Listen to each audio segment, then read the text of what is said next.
Alien 3 is a mixed bag of a film for a lot of people. As it stands right now, Rotten Tomatoes has Alien 3 at a below 50% audience approval rating. One of the more interesting aspects about the film's tumultuous pre-production was that there were so many script treatments for the film before they eventually settled on the final film version. Is that the unused scripts are given life and adapted into some other medium.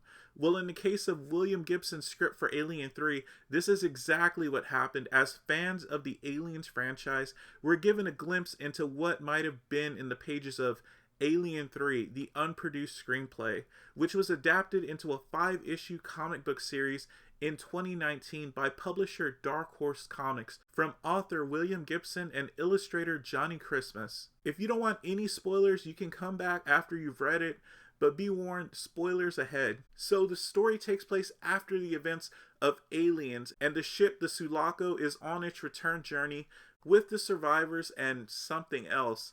We quickly learn that Bishop was infected by the Queen, and his body's human-like structure and skin and features are near enough to human to incubate a single alien egg. On its return route, the ship is intercepted by an opposing governing faction, the Union of Progressive Peoples, or UPP.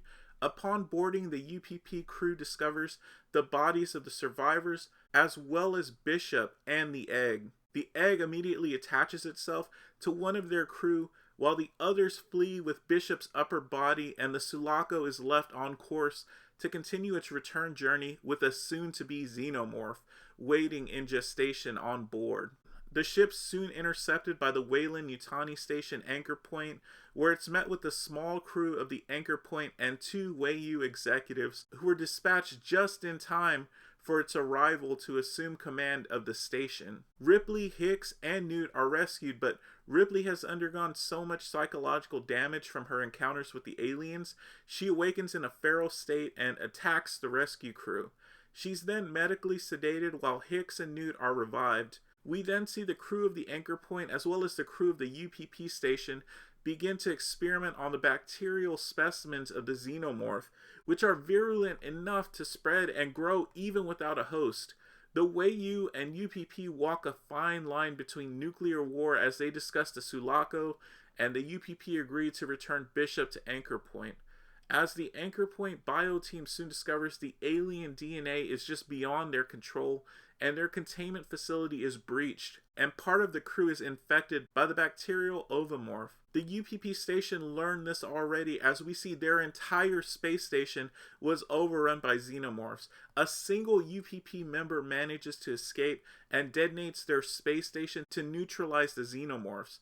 On board of Anchor Point, the Weyland execs replace the bio team with Bishop upon his arrival, and Hicks manages to safely evacuate Newt on a separate vessel. Things soon go very wrong on Anchor Point as the original xenomorph from the Sulaco boards Anchor Point, and the infected personnel transform into a unique variation of the xenomorph. This version has a more aggressive animalistic nature and humanoid visage with crimson eyes.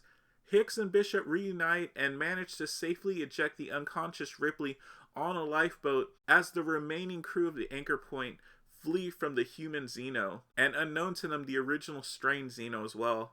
The surviving executive decides to burn everything to the ground and flee, but is caught by the original strain Xeno and melded into the Xeno nest structure while still being alive. The human Xeno picks off the remaining crew until only Hicks, Bishop, and a few others remain. Armed with only a single weapon, they fight their way to the evacuation shuttles, where it's a bloodbath as the Xenos meet and immediately attack each other. The original strain Xeno easily overwhelms the human Xeno, violently killing it. As the shuttle doors open and it turns its attention to Hicks and the survivors, the last surviving UPP personnel arrives in her own shuttle and blasts the Xeno. And the threat's over as Bishop confirms the survivors are not infected.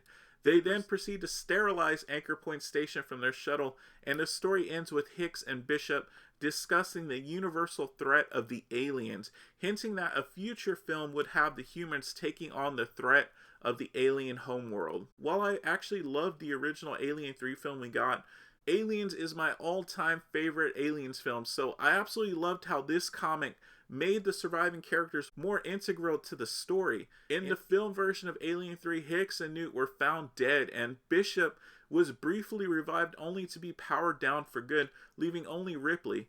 But in Gibson's comic adaptation, Hicks and a repaired Bishop are primary characters. Newt gets a happy ending, and while Ripley is inert for the story, she did not suffer a violent, untimely end. This story will definitely appeal to fans who wanted closure with Hicks, Newt, and Bishop, although it's unclear why Ripley was essentially written out of this story, and I can only speculate that maybe it had to do with like contract negotiations, which might have led studios executives to want to minimize or even eliminate Sigourney Weaver's role in a third film. But it's also possible that Weaver knew she may have had scheduling conflicts for the projected release schedule and requested a minimized role for the character so she could one day return to the story at a later point. This is just speculation, and it could have been for any reason really, but it is definitely baffling that Ripley's role in the story was limited to a mostly unconscious person. It'd be really interesting to know if anyone has any insights into that. One of my other favorite aspects of the story is the political intrigue and espionage.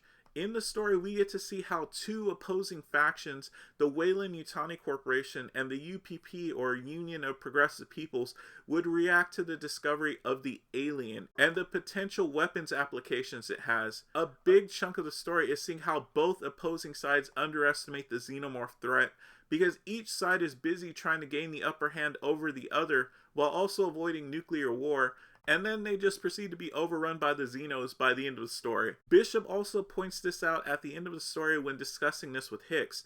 He mentions that the UPP survivor isn't his enemy, but humanity actually needs to unite against the common enemy of the xenomorph threat. Something that I think could be considered as controversial, or at least something I anticipate fans of the franchise would find as an interesting point of discussion, is how virulent Gibson made the alien in this story. I'd love to hear from a biologist or virologist about this, but the story posits that the alien DNA is so potent that it would override any other DNA it encounters. The story also heavily implies the alien was an ancient bioweapon designed all the way down to its DNA to cause utter destruction. I know this was kind of explored in Prometheus and Alien Covenant, but this script predates those films. Even Bishop acknowledges the threat the alien poses to all other life forms by suggesting to Hicks that humanity must pursue destruction of the source of the aliens, i.e. the alien homeworld. I thought this aspect of the story made the xenomorphs even more terrifying because it suggests that they can infect you even without the facehugger gestation. But there was something even more terrifying we saw in this story.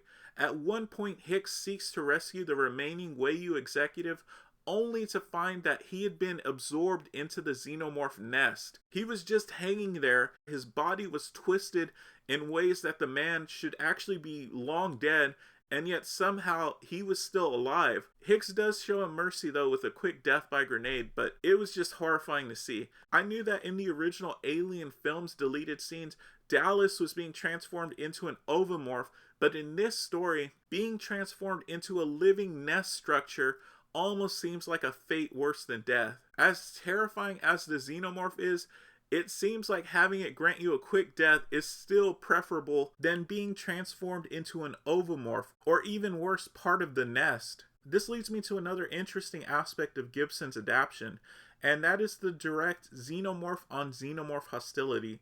In the comic, the classic Xeno and more human Xeno immediately detect each other, stop what they're doing, and proceed to attack each other, regardless of what the humans are doing, where the classic Xeno shreds the more human Xeno to pieces. I'm wondering where the original idea for the Xeno on Xeno hostility originated from.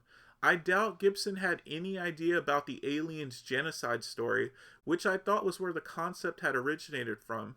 This story, Aliens Genocide, was published in November of 1991 from writers Mark Richardson and John Arcudi, with art by Damon Willis. The classic story features humans traveling to the Xeno homeworld where they witness a Xeno civil war. It's my understanding that this was the first story to feature xenomorphs targeting other divergent xenomorph strains. From what I've gathered, Gibson was hired to draft an Alien 3 script in 1987, and Aliens Genocide was published in 1991, but with the secretive nature of film NDAs, I doubt there was any way the writers of the respective stories would have been aware of what the other was writing. So unless there's some sort of secret alien lore film bible out there that mentioned that other alien strains would be met with hostility by the original pure strain, it's pretty fascinating to think both creative teams were on this similar wavelength around the same time with this concept. There's so much to enjoy about this story, and I really loved it. While I love Fincher's Alien 3 also, I definitely feel like Gibson's story could have been a great entry into the Aliens film had it been made. I think fans will love reuniting with Bishop, Hicks, and Newt, but Ripley's absence is definitely felt in this story. I'd really love to see more of these adaptations of the unproduced screenplays, but regardless of how well received the story might have been, Dark Horse no longer has the rights to produce Alien or Predator stories, as Disney now owns Fox and all of the Alien and Predator IP. While Marvel has produced both Alien and Predator comics and has released collections of the classic Dark Horse comics, it still remains to be seen if they'll release more adaptation like the Alien 3 adaptation we got of other unproduced screenplays like this one. I'd really like to know what you all thought of the story and any questions you had about how this fits into the overall Alien lore. If you enjoyed this video, leave a like and subscribe for more. Thank you so much for watching. I'll see you in the next video.